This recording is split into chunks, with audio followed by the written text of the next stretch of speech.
Good evening, everyone. Good morning, good afternoon, wherever you are in the world, and we are back with another video after a long time. So today's video is going to be really interesting because we have three people at the same time for the first time in my interview.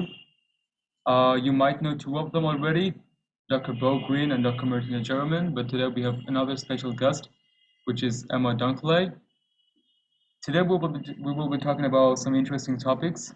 Basically, we will talk about politics, problems in our own country, and the problems that's going around the world.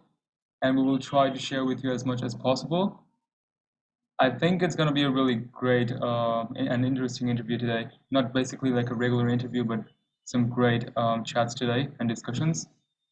So I really hope you all to stay till the end and have your patience.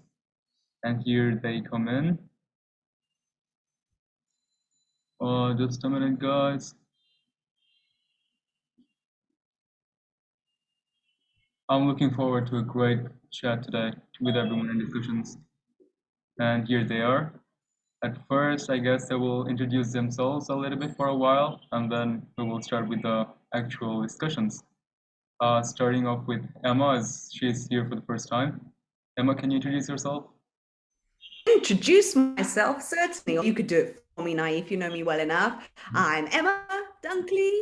I currently live in South Africa. I'm originally British. I've been all over the place, and I am a facilitator at SBL.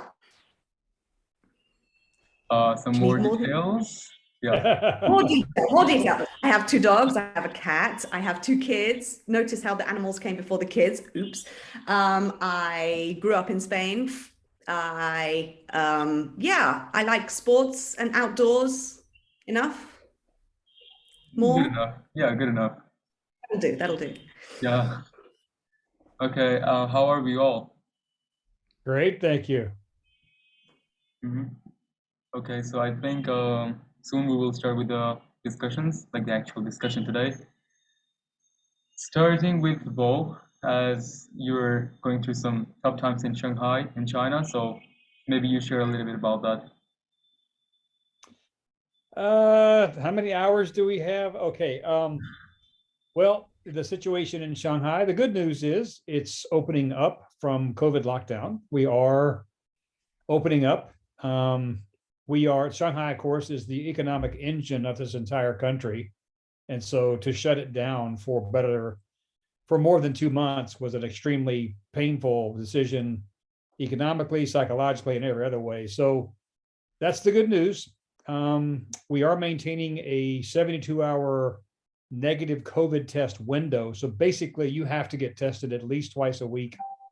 If you don't do that, your code turns yellow and you can't go anywhere. So there are clever ways to keep us tested. And of course, disease transmission has been greatly suppressed. COVID in China has not been a huge problem all along. The deaths here have been very low. They're just petrified of the healthcare system getting overrun. And so the big question, the last thing I'll say here, if I turn it back over to you, see what else you want me to cover, is what's going to happen when we open back up. The country's borders have been effectively closed for 2 years. It's extremely difficult to travel out or inside of this country. So when we open back up, viruses don't know international borders very well. They don't respect man-made borders. So what's going to happen when the travel opens back up? Shall see. Wow, and it's great that some places are opened up and you were able to move a little bit, but yeah, you were sharing a few things last week even to me about your Shanghai situation, which wasn't really great to hear. We will talk more about Shanghai in a minute, but before that, we would like to hear something from Martina and your place. Well, I'm sitting and living in the wonderful city of Zurich in Switzerland, but I'm not Swiss. I'm Italian. And what can I tell you? I love this country, Switzerland, honestly speaking, because especially Zurich, because it gives us the possibility of living in a kind of small city, which is not too big, and it's still very international, and I like it to be international. And at the same time, the location is just perfect because I have everything close by, from nature to art and whatever I would like to have in a specific moment of time. And there's also lots of Italian restaurants around. They are not the quality maybe you find in Italy, but they are doing their best to get up to that level. But there's a lot of Italian citizens living in Zurich, so somehow, if you want to still keep in touch with your own community, you can. But at the same time, it's this openness that I like here, and the closeness to nature. Yeah. Yeah, finding positivity is really great, and you said a lot of positive things about your country. And Switzerland is currently going through some good stuff. I guess Corona isn't that much bothering anymore in Switzerland. But maybe can we get a little bit hints about the Europe, how it is there going with the fights and other things, maybe? You mean coronavirus related? Are you talking about that? Yeah? I it could be Corona, but could be the Ukraine fights and anything like that in your knowledge. Yeah. Honestly speaking, I mean, Switzerland is probably one of those realities where, first and foremost, it feels very far away when I listen to Bo, before. Bo is living a completely different reality in comparison to what we are living here in Switzerland. Switzerland has opened up quite, I can't remember, about 2 months ago, but it was never as strict as anywhere else, even in Europe. There are still some European countries with regards to the coronavirus measures that are a little bit more restricted than Switzerland, but it's okay. With regards to the war, of course, we are all affected by that. There are many refugees coming also from Ukraine to Switzerland. You can see them around the city, and we are exposed to what's happening at the moment, of course, on a daily basis. It's not a nice thing, to a nice experience, of course. And I don't want to bring in my opinion about it. I just find it very sad, especially considering that what we are doing at School Beyond Limitations is the opposite. It's about respecting one another. It's about appreciating the diversity, but still, still understanding that we are one at the core of who we are. And that's why these such developments are not nice. And I do really pray on a daily basis that this will be solved rather sooner than later. Yeah, very well said, and we all should pray that. I think it's not only with the Ukrainian thing, but also all over the world there are fights like this, and we will very soon come back to that and chat about this in a moment. Now to Amma, can you share a few things about South Africa and maybe the problems you're facing? Good things. Good things I can go on for ages. I love this place. I am not a native of here, but I feel that I am the biggest advocate South Africa has ever had. I used to live here many years ago, firstly in Durban and then in Joburg.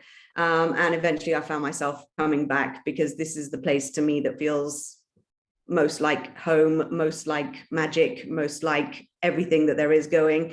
And I'm so glad to have come back. And the place that I've come to is not a place that I've ever been before. So I kind of just online looking, yeah, I'll go there, and did. And I'm so glad I did, because luckily I live in a little bit of a bubble world here. I am out of the busy cities and everything.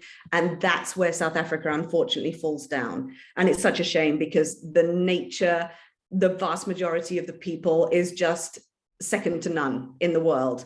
But what is a problem in South Africa is the crime. And that's got a whole backstory that comes with it as well. I mean, apartheid, when blacks and whites were separate and whites were on top and blacks were being oppressed, and Then along comes Mr. Mandela and pretty much sorts everything out, makes it all okay. But then, of course, corrupt governments and everything. And I think what it can stem down to is a lack of education, which is what I've been discussing with people like you, Naif, in class, that fact that if you've got that education at the bottom of it, that people will come up equally and open-mindedly, and the opportunities that for a lot of people who have so little money and live in places that you cannot imagine, won't feel the need to resort to crime in order to buy some bread to live another day. You understand completely where it's coming from, because this is a case of survival for them, whereas for other people it's a case of, oh no, I've lost my computer, I'll go and replace it. But that doesn't take away from the fact that with that comes a lot of violence. And in South Africa specifically, it is known for this, and it's so unfortunate because everything else is going for it, and it's got a wealth of wonders. And it takes generations, it takes time, it takes a lot of that sort of thing feeding down. So yeah, that's the negative of it being here. But like I say, I'm lucky because I live in this little bubble world where that doesn't actually happen. So I'm in the best of everything. So yeah. I think it's pretty well said. And apart from the beautiful nature of South Africa, which is wonderful, and I would definitely want to visit South Africa one day, but the problems that you said and you mentioned is not only, I guess, in South Africa, maybe it's more in South Africa, but it's all over the world in some other countries, like places from where I belong from. It's also something similar to that. And you mentioned that it needs proper education for people to understand that these categorizing aren't all right at all at any point. And I guess for such educations, not only academic learning, but also holistic and mannerism learning is very much important, which we definitely practice in SPL. So I think I will give the school's SPL's link in the description box below, and you can check it out from there. And yeah, let's just move on with the discussions further, and let's move on to the details. I also think, Naif, other than sort of education being important for everyone to be aware of what's happening, education is important so that those people who don't have an education can then have equal opportunities to get jobs and be competent at them, that the literacy rate goes up. And then suddenly the world opens, and it's like getting out of that class system. It's not actually so much of a race system as it is a class system, because of those lack of opportunities, because of the lack of, it all falls back, and then it becomes really hard to dig yourself out of the hole that has become so incredibly deep, that deeply entrenched for so many generations. And it's really hard to rebalance that just like that. It takes a long time.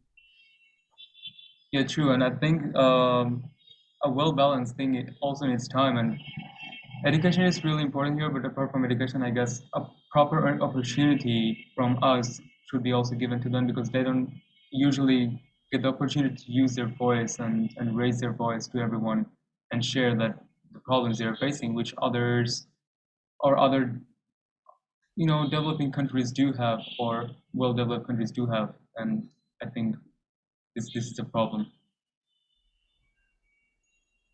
Well, I will go back to Bo now and just have another topic, and we can go into details to that.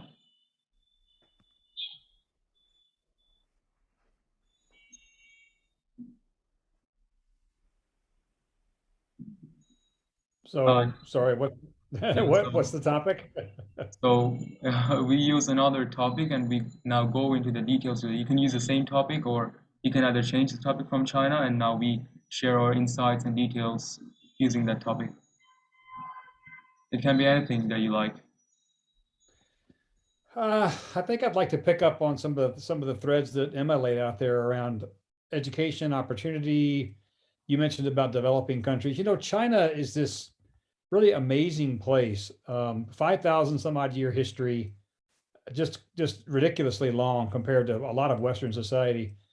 We were doing modern leadership in class this week. Now, if you remember some of the things we talked about today, that in just 40 years ago, China was the number 10 economy in the world, and now it's number 2, but it's still a developing country. when you get outside of Shanghai, Guangzhou, Beijing, Shenzhen, the educational system is still a work in progress. The medical system here is a work in progress. Um, so it's a study of contrast. Chinese culture is incredible, but like when Emma was talking about apartheid and how it's more of a class system than a race system per se, it's true here in many ways as well, that what we need is I don't know if we call it equal opportunity, but there's got to be a raising, of the boats for all. There's got to be opportunity for everyone to achieve their inner essence, to be their best. And that's what Martina and SBL, we all stand for.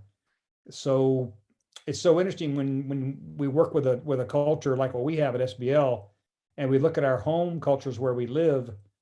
Maybe Switzerland wouldn't see quite as much, I don't know, but in South Africa, as Emma said, and as I see here, it's that dichotomy is tough because you see the potential, you know what the potential is across humanity, and you just like to think we can do better on this planet. As Naif, you and I talk about love and humanity all the time. Yeah, I will come back to the love and humanity in a minute, but why do you think is there the imbalance there is existing? Why do you think that there are people who are categorizing the classes? Is it like something new, something very old, and how did it start? And why is it still existing if so-called we are the modern world and we haven't changed yet?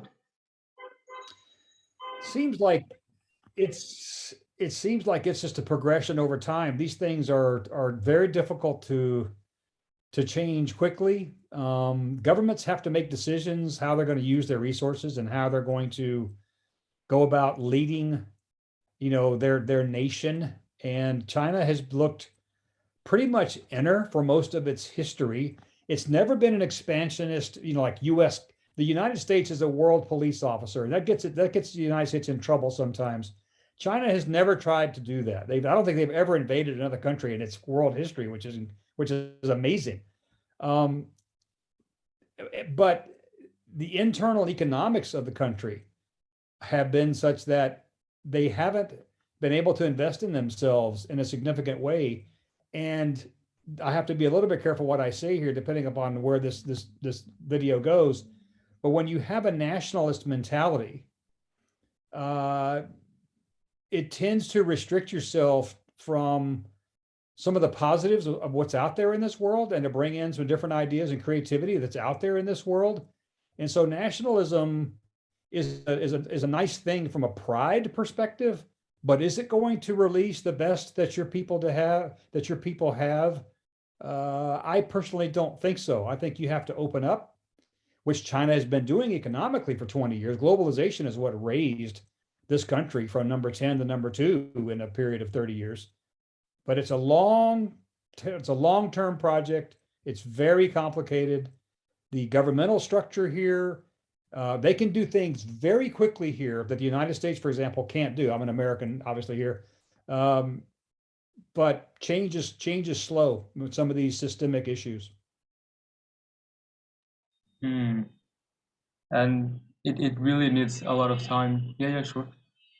Sorry, just because you brought up the whole America thing while you're contrasting, what is your take on the latest as an American? Are we talking assault rifles, or what are we talking about? I'm talking Texas. I'm talking how many times does it have to happen? What the heck? Well, I'll quickly give you my take on this. Being an American, and I grew up with guns, I still own a bunch of guns. It was like eating apple pie growing up where I grew up. Everybody has them. The gun culture is endemic to America's psyche. Every time, what, Emma, what's amazing is every time there's these crises, or what we would call crises of gun violence, gun sales go up because people get worried that the government is going to somehow wake up someday and begin to clamp down, that the citizenry don't need a military grade weapon. If you want to have a handgun to protect your family, well, that's one thing. Although the statistics show your house is theoretically, statistically more unsafe having a gun in that house, but we'll leave that discussion alone. But who needs an assault rifle in society? No one. But the politicians get a lot of money from the NRA, and they're not about to tick off their constituencies to vote for what most people would call, in fact, most Americans call for a more reasonable approach to these kinds of mass murder machines, yet the politicians don't want to do anything about it because they'll get voted out of office. And when we say that, sometimes we say we have our own choice of living our life, but does it really happen like that in everywhere? Does it? Because a 5 year or 6, 7, 10 years old child in America is given a gun to learn shooting while he or she would be given the pen to write on the paper. So do we really get to choose our own actions everywhere?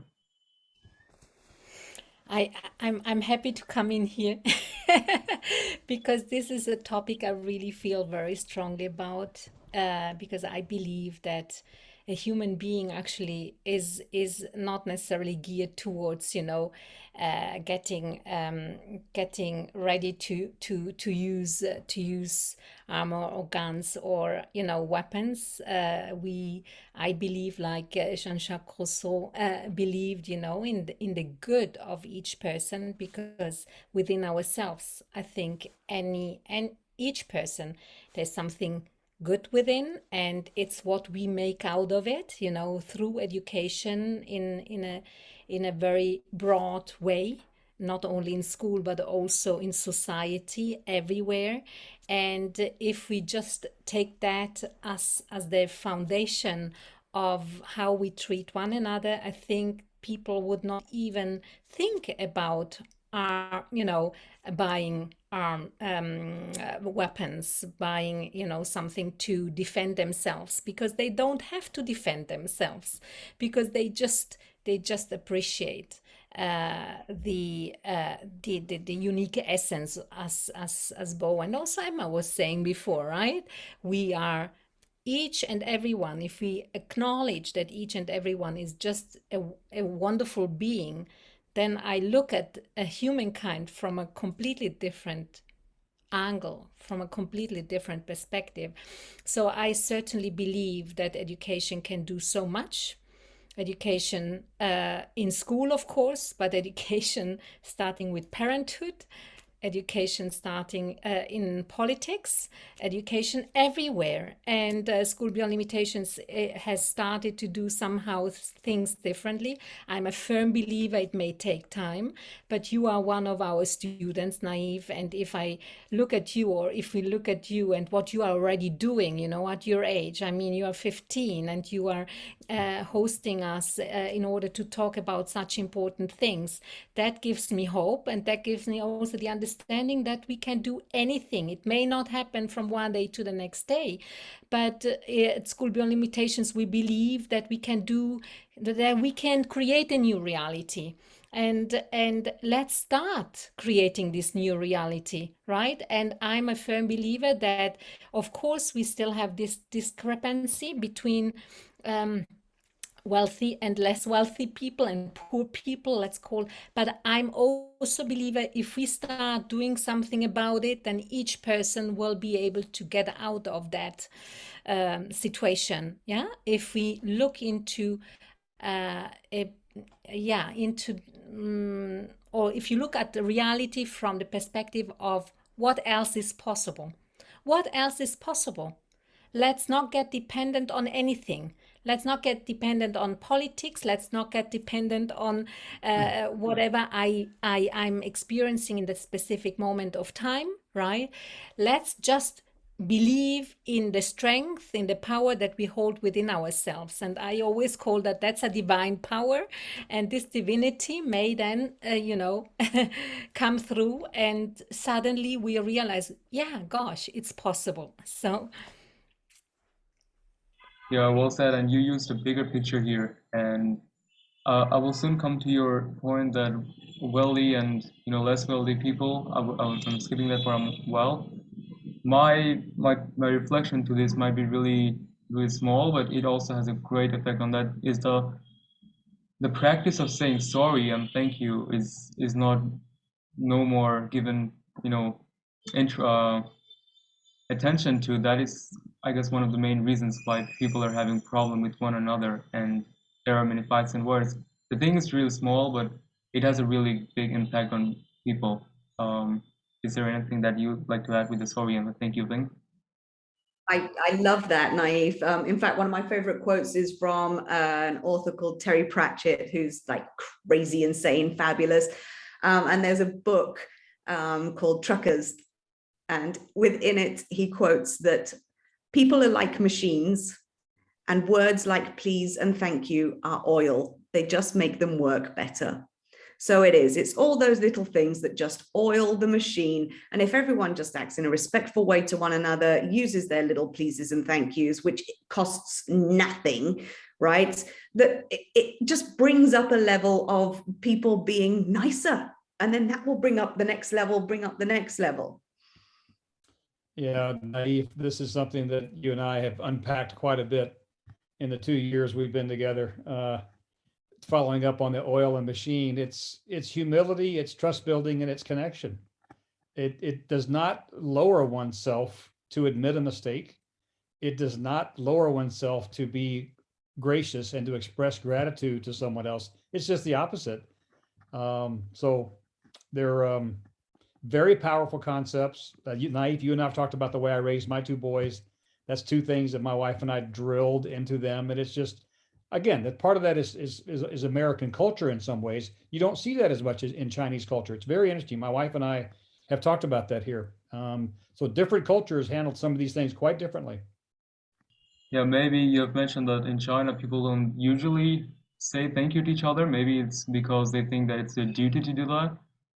But the sorry, that is really important here, because we don't admit our mistakes, and that what causes most big fights. You see the history of many wars, and it started for a very silly reason, and it took things like World War One, World War Two, and other things. And yeah.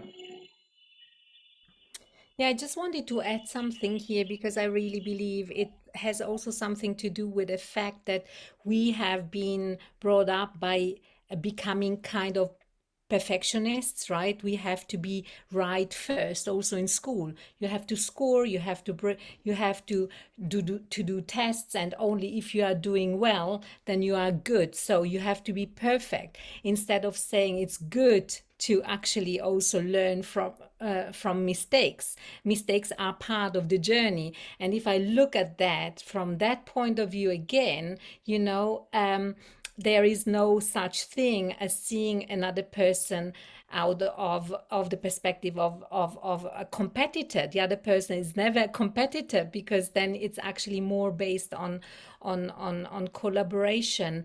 And again, there's a difference between just saying sorry and saying thank you, and living and feeling it, right? There are different layers to it.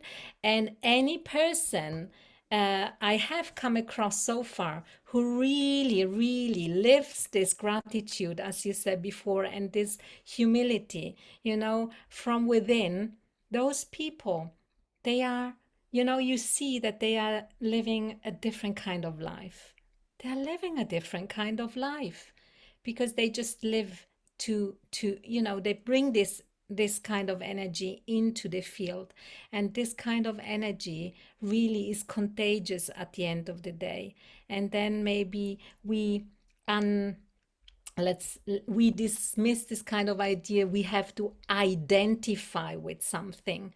The identification at times, this was, I always studied very with a very specific interest, identity theories, right? And those identity theories were always geared towards I need to be someone in order to show.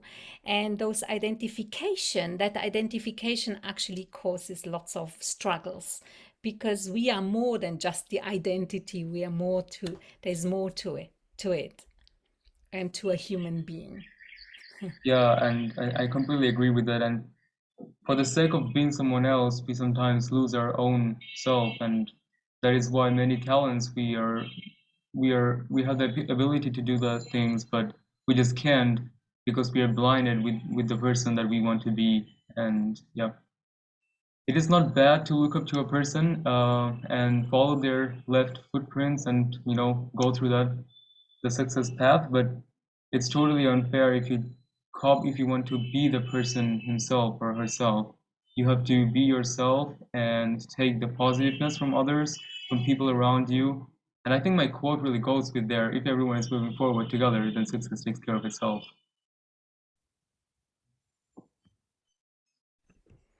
Yeah, it's a fabulous quote, I think. It's a great quote, right? Whatever success means, right? I mean, we could now define success in different ways, but certainly it's what has been said already before. It's about a collective, a collective achievement, which feels even better, when you do something together. It feels much better because then you realize you're one piece out of a one one oneness, if we wanna call it that way. Yeah, and as we have mentioned before already, that we aren't different, we are all unique by our own self, and this just says it all. I will now go back to your second point of why there is the imbalance of rich and poor and why there are classes divided. I would like to listen to you first, and then I'll share my thoughts on that. Why is there the imbalance of richness and poor, and why It's is it's a hard one, Naif. You can't just define it in a very short period of time. I think historically speaking, there has always been a top dog and an alpha male. I mean, it is in nature as well, and it's very hard to shake off. When the rich get rich, they get richer and richer, and when the poor are being suppressed and used and everything, it's very hard for them to get out of it. And I think human greed itself plays a lot in it. Once you have lots of stuff, you're very reluctant to let go. Once you have lots of power, you're very reluctant to let go of that power to other people. So it's very hard to bring that gap down because these people can't get out and these people don't want to get out. So the class system has always been around, and it's always been something that has plagued humanity, that someone has to feel superior to another. It's an awful human flaw.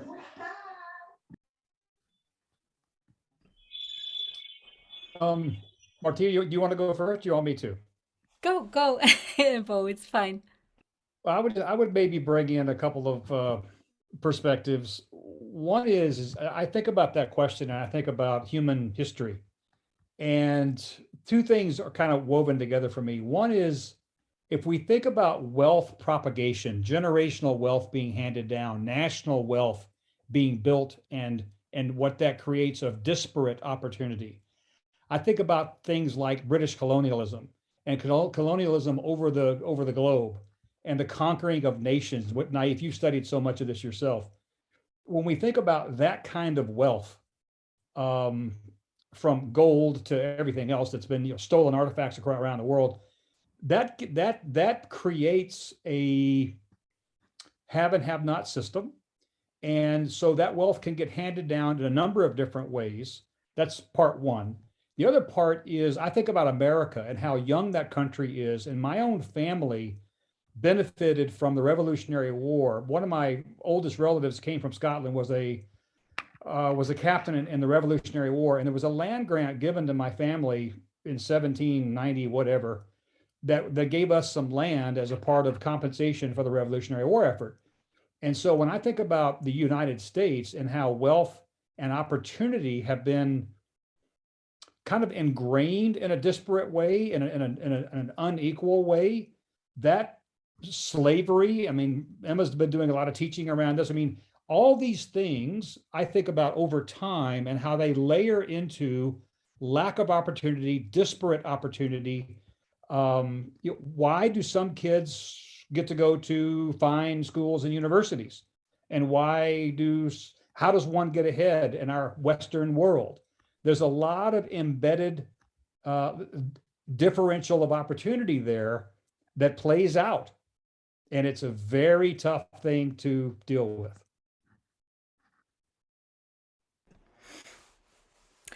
Yeah, I think also historically speaking, it has actually developed as such over long periods of times.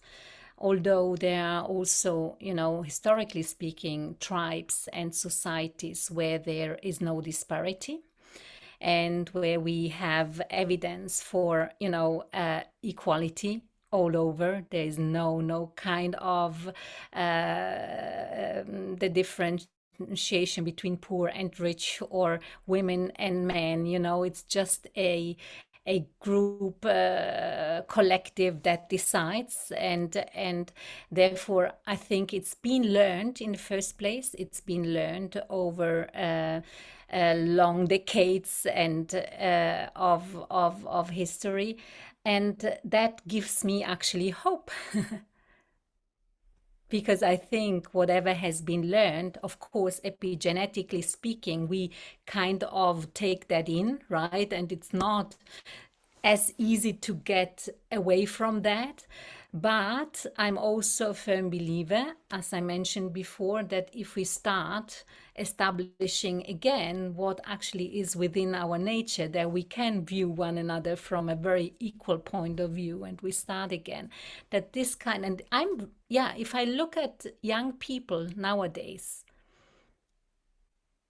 not only you, Naive, many other people as well, who are so engaged in lots of sustainability projects, right? And equality projects. And just recently, I got to know a very, very wealthy inheritant from a huge company in the German-speaking arena. And she's 24 or 25, and she said, I want to use this money for something to do, just to do good and to create more equality around the world and around this reality where I can do something about it. So I really believe there is lots we can do. We can unlearn whatever has been learned for decades, and we can unlearn them, and it depends on how much we want that to happen, on how much we all believe in that to happen. Yeah, agreed, and shout out to her. Whatever she's doing, I think she might succeed in that. I would definitely want to know about know about her later on from you, but for now we just carry on.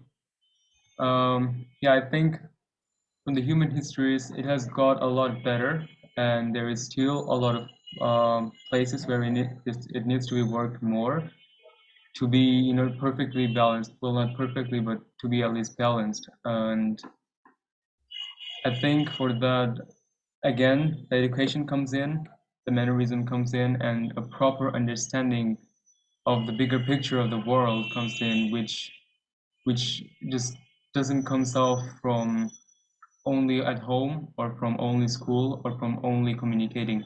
It needs three of the things together. You need proper collaboration, you need proper education, you need proper learnings, and you need a great understanding about the things. And one of the things that you gain that is by talking to many peoples and reading the histories of human nature, and also thinking about how to move forward with the fact that it is going like that and we want to make it better. I can have thousands of examples how people have wanted to change this reality. Maybe some of them succeeded, maybe some of them not, but the try is what matters the most here. And I think we are doing a great job that we at least think about these things and we try to create our own reality and be apart from this harsh one, and just be ourselves. And one of the things that why people are not able to do things the way that they think is because they look up to someone, and again it comes, they are just not by themselves, and they're normal themselves. So we need to find ourselves first, and then what we are doing things, and we need to be clear why are we doing the things, and slowly we can move forward and get better.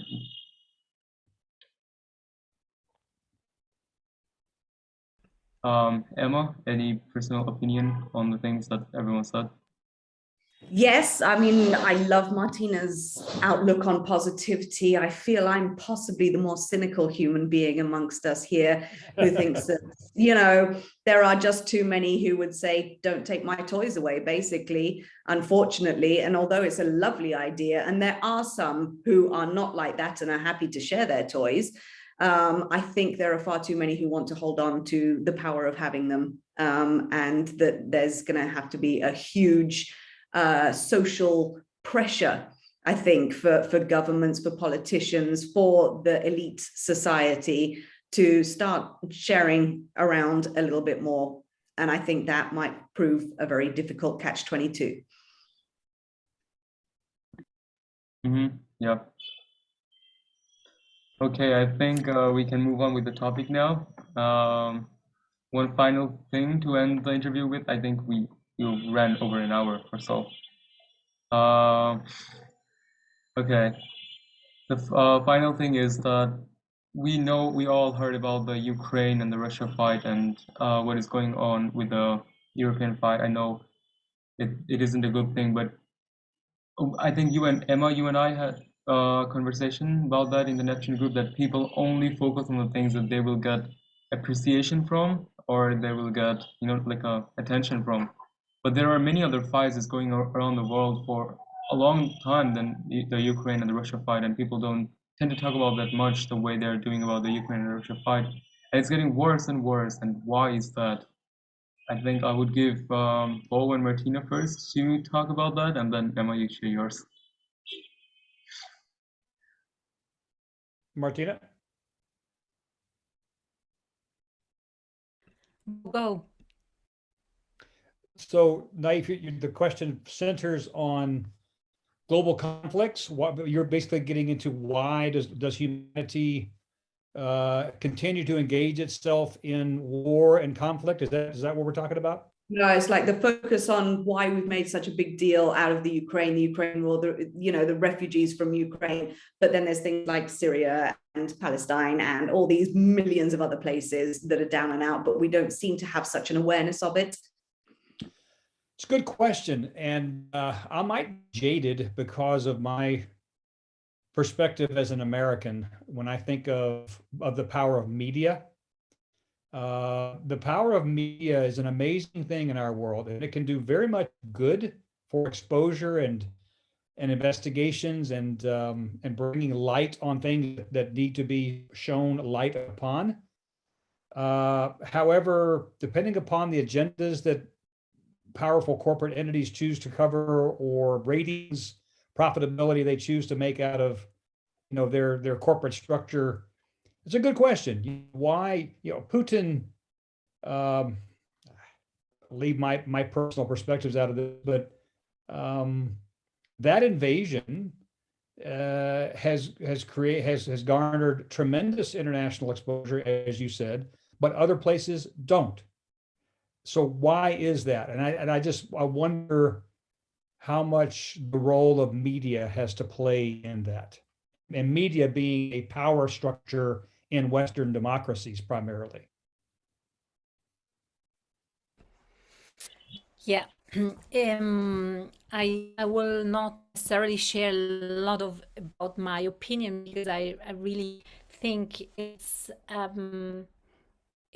a game of interest, of course, all the time. When there are interests behind anything, and if we hear about certain conflicts more over others, there are other interests there. And I think that's why it's so important that we educate ourselves about all the different, situations in the world.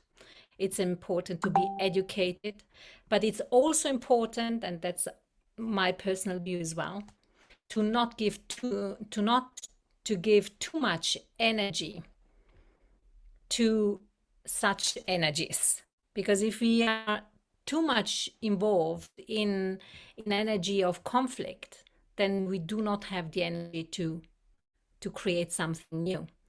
So we are bombarded with, as Bo just said before, with information coming from certain from certain regions in the world. If we always give the attention only to that, we don't have space anymore to do something else. There is an interesting, I don't know whether this is also a saying in English, I'm not sure. But there's one saying in German, for instance, that basically says, what if there were war and nobody participated in it? I mean, certain people decide about creating a war. If nobody took part in that, what would happen? And that again has something to do, in my personal view, with how open-minded people are, how how ready we are at looking at different perspectives, at appreciating one another. Because if we appreciate one another, do we fight against one another, right? And maybe the conflict doesn't even start in the first place. Well, I would It's simplistic, it's simple, it's not easy. It's simple but not easy. Yeah, well, certainly I would want a world like that where people won't be participating in any wars, but as a human, when you see that people are having fight with each other and some people are having tortured or being cruelly, killed or murdered, you can't just stop yourself and just ignore everything aside and just think of the natures and everything that you like, or think of positives at the time, right? Things gets in your ear and it hits your heart and you kind of tend to, participate, not physically, but also think about that and show sympathy to them. But why is it that we only show sympathy or we focus or highlight on the fights, which is very much trendy, and also all people are participating, and not to those where people knows that if they post anything from there, they wouldn't get any likes or media views or anything like that? Why is it like that? Yeah, I think you've steered us back to the direction of the question that we were initially looking at there, Naif. And I would agree. I mean, you and I had this conversation about how the Ukraine is getting so much media attention, and it should. Don't get me wrong. These poor people are being chucked out, and you get all these. My Facebook feed has got blogs from the Ukraine and how we have to help them, not even the people. We were still doing that as well. But then it brought us to that conversation about all those Syrian refugees who not so long ago were looking to get into Italy's and places like that. And people were saying, no, they're coming over and they're stealing our jobs. Is it because they are darker skinned?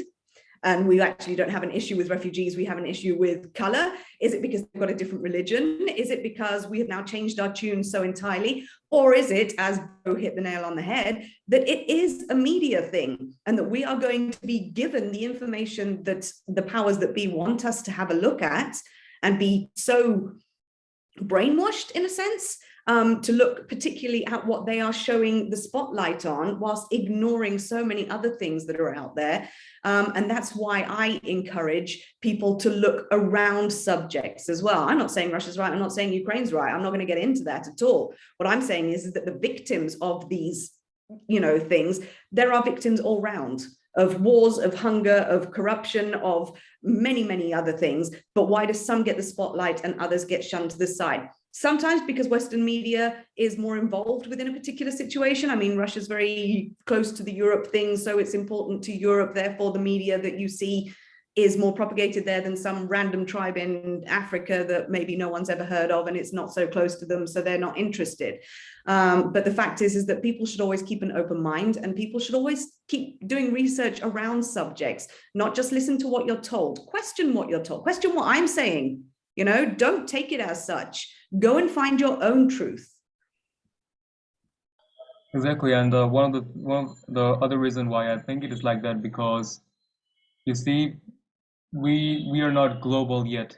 As a global citizen, we are not yet global. We don't think globally at all, because you see, people from our own type or own nature, we tend to give attention or facility towards them more than we do to others.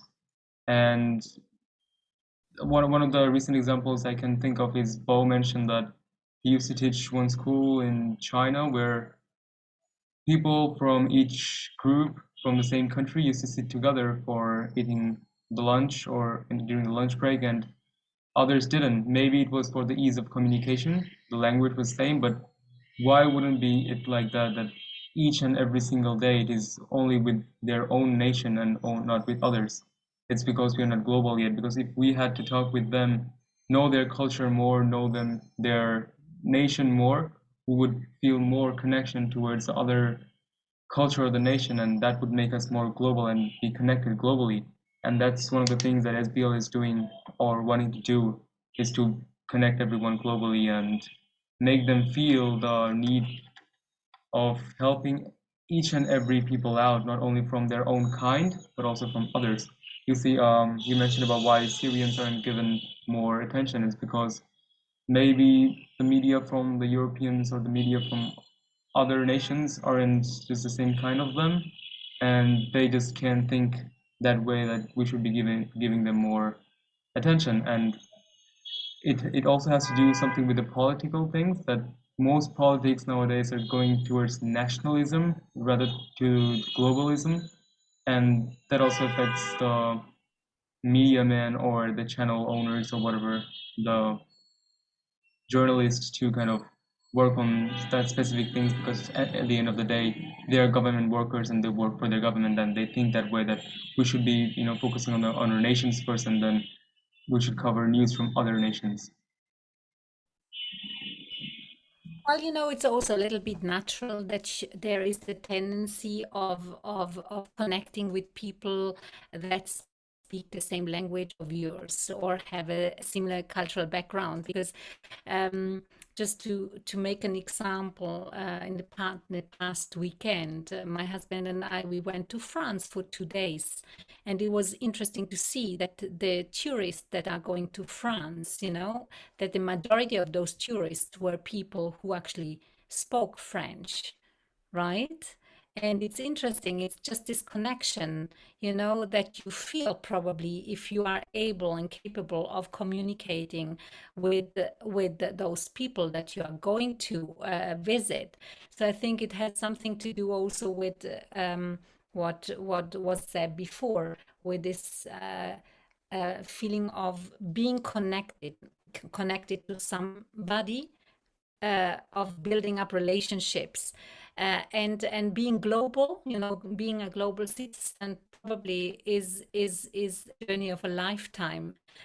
Because the moment I'm going into a country where I do not understand one word, and I can't get by with the languages I speak, because they speak another language which is completely different to mine. For instance, it happened once to me, and I thought I'm not so good in so many languages, but a few languages I do speak, right? And with none of those languages I could get by. And it felt really awkward, I must say. It felt really awkward in that specific moment of time. And there was initially a little bit this kind of fear, right? How will that work? In the end, of course, you open up, and it depends on both parties, of course, as well. And the moment you let go of the fear, you realize that you are human beings at the end of the day.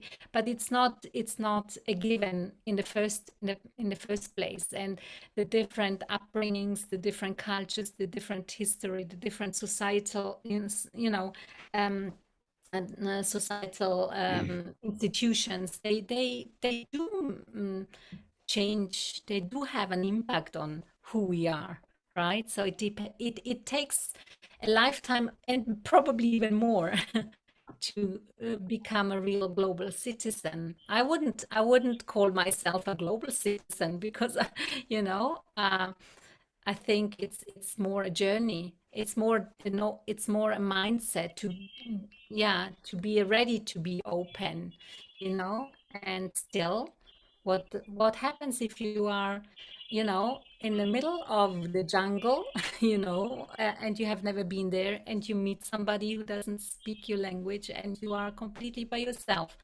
with those people you don't know. So, yeah. Yeah, I see where you're coming from, and I agree with that. But I think it also depends from person to person. If you find, or if you find the need of communicating with them, you will definitely find a way to communicate with them, because you see, when people are stuck and it becomes a need for the person, they find a way to kind of come up, and they find a way to fulfill their needs, because humans are all about their needs. Also nowadays, we had a great conversation with Bo about the needs and the wants thing, and you see why when everyone is trying to fulfill their wants, things might get worse. But if everyone is trying to fulfill their needs, and if they understand what is their need, I think things might get more connected, and you might also spread love, because you see, maybe through that you can also inspire others to kind of learn or find a way to find out your own ways to get out of the problems that you're in or that you're facing.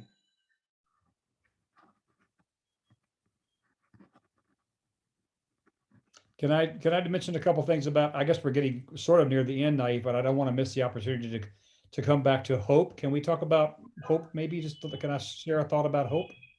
Yeah, sure.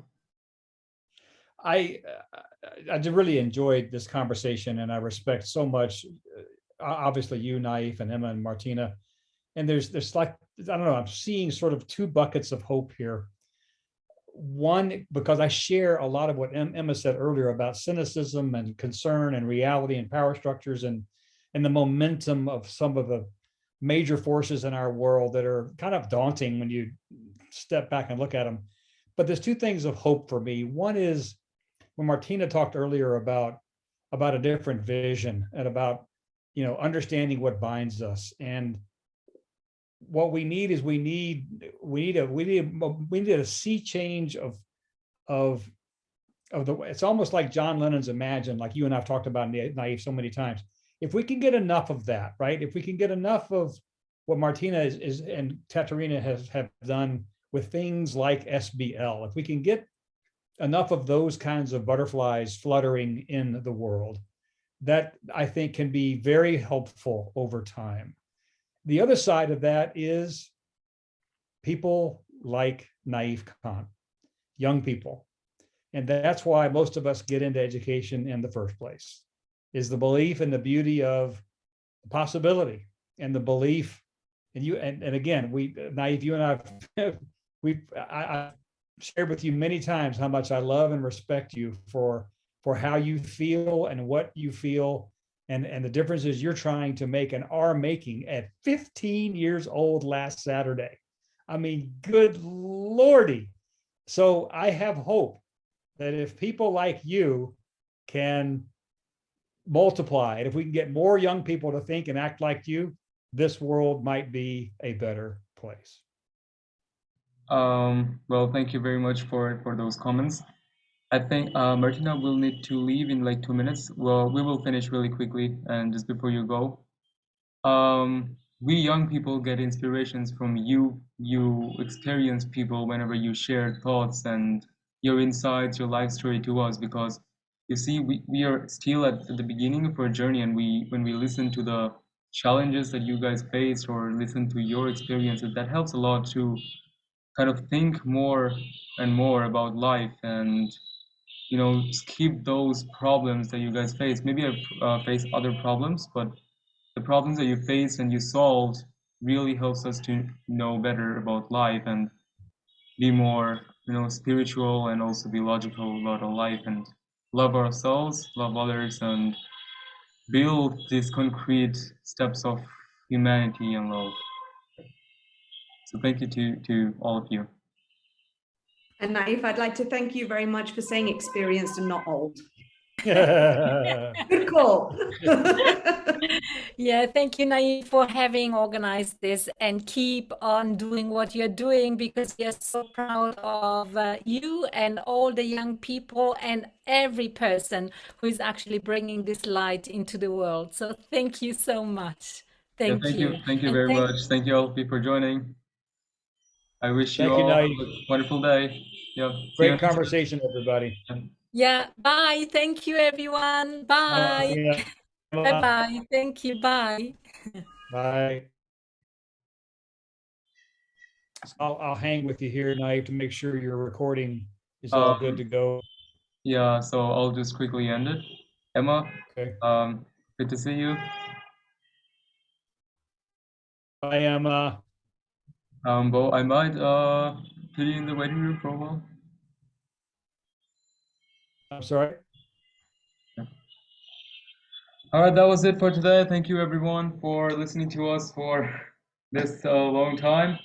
I think the interview or the discussion went really well, and we will have such interesting discussions more and more coming up soon. And just be tuned, hit the like button if you like the video, subscribe our channel if you haven't yet, because you can see some more interesting contents from me and also from others from this channel, and also comment down below which videos or what kind of videos you like to see, and if there's any mistake, or how do you like these interview shows or discussion shows to be, which other topics we can cover. Before I go, I'd also like to mention about Faces. Faces is a brand, it's a clothing brand that is created with Paul and me myself, and one of the core values of Faces is that we believe in equality, we believe in passion, love, and inspiring the young generations. You'll find more about Faces very soon, and the link to the Instagram of Faces will be in the description down below. And also, you can order our first product, which is already launched, from our website. You can just pre-order it. Thank you very much for staying with us again, and share the video to everyone to share the flow of energy that we just had within this just 1.5 hour, or I don't know what, sorry, well, the time track. Have a nice day, everyone. See you next time.